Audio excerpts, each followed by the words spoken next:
Hi అండి. వాడి పడేసినటువంటి గాజులతో నేనేం చేశానో చూడండి. ఇంకా మనం చాలా రోజులు వేసుకున్న తర్వాత కలర్ పోతాయి కదా!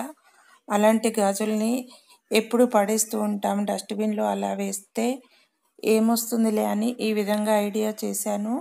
ఒక చెక్క తీసుకున్నాను. తీసుకుని ఈ విధంగా స్టాండులుగా చేసుకున్నాను. దీన్ని డ్రెస్సింగ్ టేబుల్‌లో పెట్టుకుంటానండి.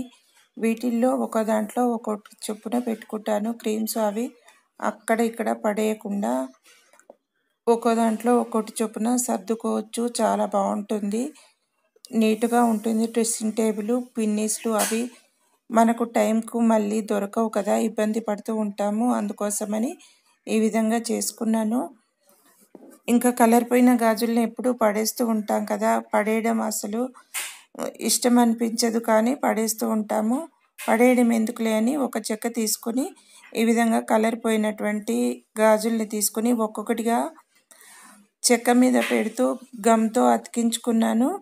చెక్కే కావాలని లేదండి, థర్మాకోల్ కూడా తీసుకొని చేసుకోవచ్చు. లేదంటే ఒక గట్టి అట్టముక్క కూడా తీసుకుని ఈ విధంగా ఒక్కో దాని మీద ఒక్కొక్కటి పెట్టుకుంటూ గమ్తో అతికించుకుంటూ ఇలా స్టాండ్ తయారు చేసుకోవచ్చు. మళ్ళీ గాజులు కలర్ పోయినవి నీట్‌గా అనిపించదు కదా, అందుకోసమని ఇలా ఏదైనా లేస్ తీసుకుని దాన్ని ఇలా అతికించుకోవచ్చు. చక్కగా బాగుంటుంది. చూడండి లేస్ ఎట్లా అతికించుకున్నానో, చాలా బాగుంది కదా.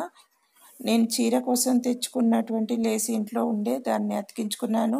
లేదంటే లేస్లు బయట కూడా లభిస్తాయి కదా, లేడీస్ కార్నర్లో తీసుకొచ్చుకోవచ్చు.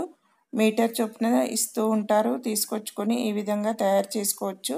ఒక్కో దాంట్లో ఒక దాంట్లో క్రీమ్, ఒక దాంట్లో తిలకము, పిన్నీస్లు ఒక దాంట్లో, రబ్బర్ బ్యాండ్స్ ఒక దాంట్లో, ఆ విధంగా పెట్టుకోవచ్చు.